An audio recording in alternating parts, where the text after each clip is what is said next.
When people visit Paris, they often arrive with a list of famous places to go to. But there's one unlikely landmark that's a must-see for millions of tourists and locals each year. Barry Peterson takes us for a stroll in one of Paris's largest green spaces that serves another, more permanent purpose. Paris is the city of the Eiffel Tower, the city of the Louvre, the city of Notre Dame. And one more unusual tourist attraction.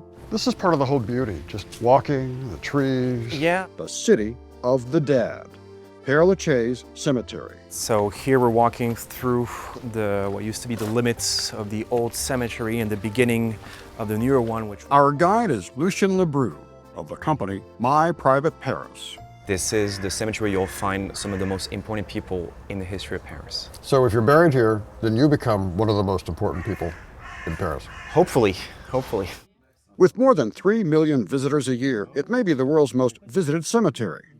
Established by Napoleon in 1804, it was an immediate flop, with all of 13 people buried, until it was saved by a tragic love story. So that's them. That's them. Heloise and Abelard were the real-life French Romeo and Juliet, lovers, until she was exiled to a convent and he to a monastery. They died 900 years ago, having never reunited, until their separate graves were dug up and moved to this huge monument, together at last. It was done after the cemetery figured out a very modern-day truth that celebrity sells, even if it's selling cemetery plots. And of course, once they're buried here, everybody wants to be buried next to them. And so there's this explosion of people being buried here in the 1820s. We get up to 30,000 people, and it continues after that.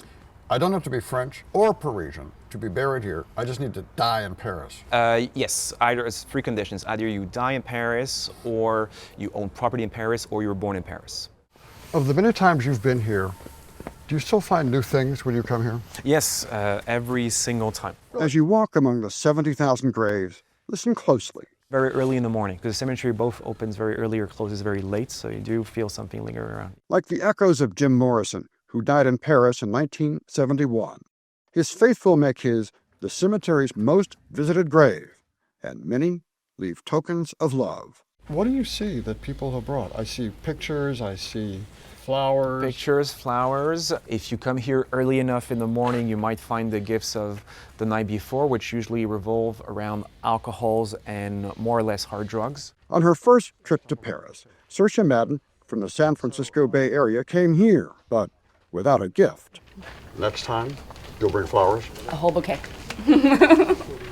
And here, another echo of the woman they called the Little Sparrow, singer Edith Piaf, buried with her daughter, who died at age 2, and her lover, a boxer killed in a plane crash flying to New York to see her. And yet, her defiant anthem, I Regret Nothing, rallied French spirits after the German occupation in World War II. A lot of families, myself included, were impacted by the Second World War, and so it is really hopeful looking towards the future. And if somebody like Edith Piaf, with the life that she led, can have this look for the future, maybe all of us can have it as well.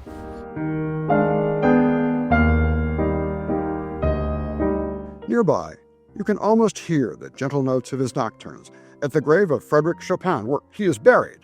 Well, most of him. What I find interesting is that he's not all here. Yes. Where is his heart?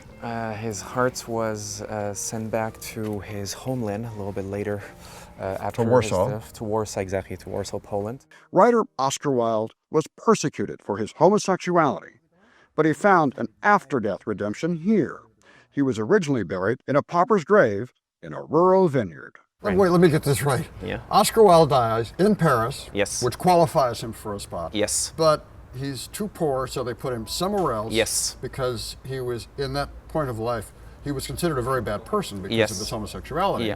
So then he becomes famous, and the cemetery says, ah! Yes, exactly and right. they bring him back here Yeah, and of put him course. here. Yeah, exactly right. Yeah. It's all about marketing. Yeah. Across 110 acres, each row has a story. The French actor who will look forever at his grieving widow. The painter, still at work.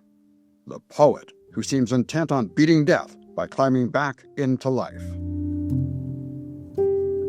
The writer Molière, who is also buried here, once said, "We die only once, and for such a long time." And as the many faces stare at you, it feels like there is one last wish for their long time that may not be forgotten.